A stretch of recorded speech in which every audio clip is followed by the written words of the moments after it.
has no specific instruction and authority will really be apprehensive in exercising judgment over the matter. So parang sinabi, ang ranking mo ay number 2, but you are not the House Secretary General. I believe so.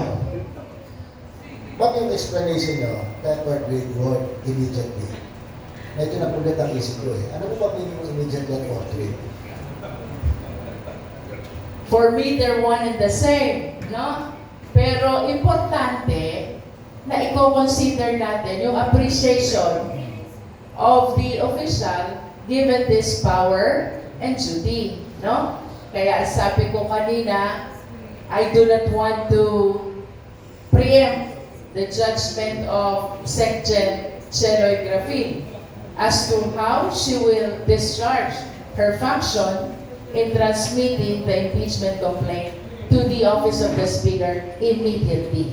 This is a concern that falls squarely in the discretion of the office of the Secretary General.